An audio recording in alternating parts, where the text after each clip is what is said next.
Once upon a time, in a small village, lived a young boy named Ethan. He was clever, but everyone in the village called him lazy. Ethan lived with his parents in a tiny house near the river. Every morning, he was supposed to help his father in the fields. But unlike others who worked hard, Ethan always found shortcuts to avoid moving too much.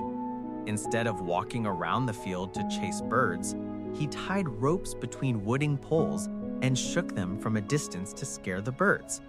He could lie down, relax, and still look like he was working. His father often looked at him with concern. He thought, if I ever become sick, who will take care of this land?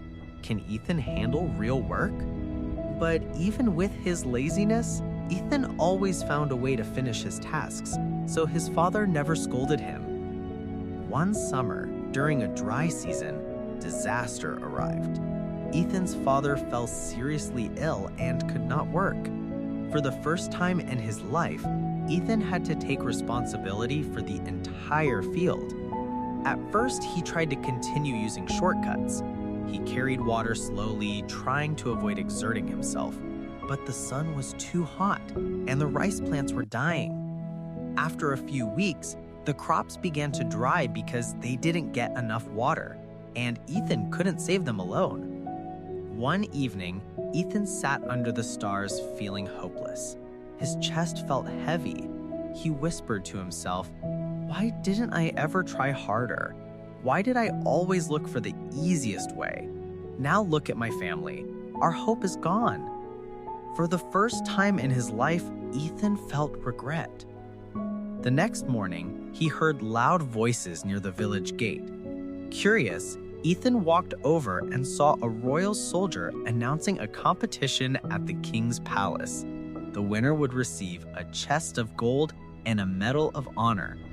Ethan's heart beat fast. This could save my family, he thought. Without hesitation, he declared he would join the competition. The villagers burst into laughter. Ethan, the laziest boy in the village, competing against warriors from the kingdom, they joked. But Ethan ignored them. He had 3 days to reach the palace, so he began his journey early the next morning.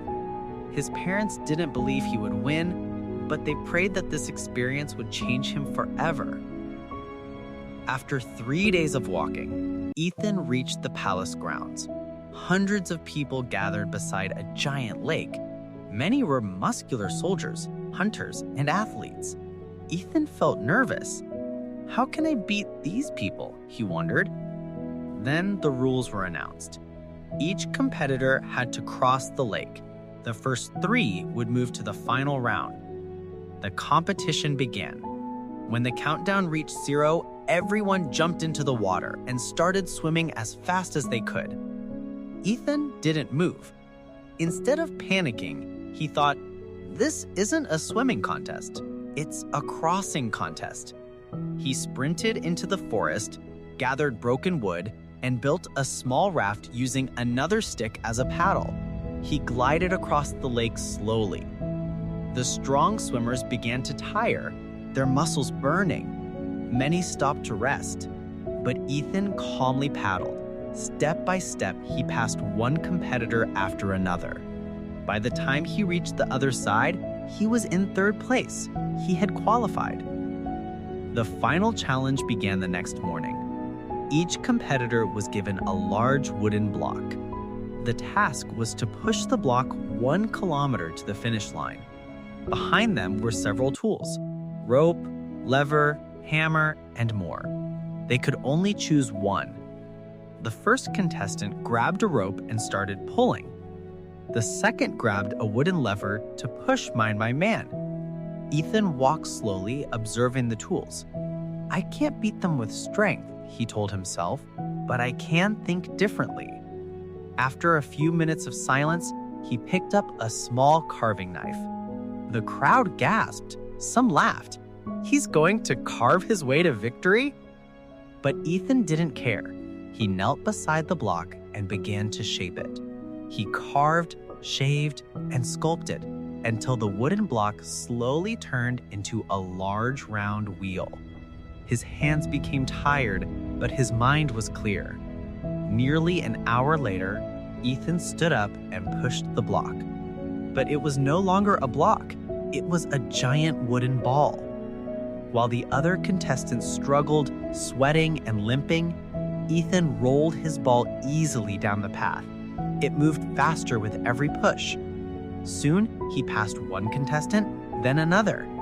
The crowd began cheering wildly.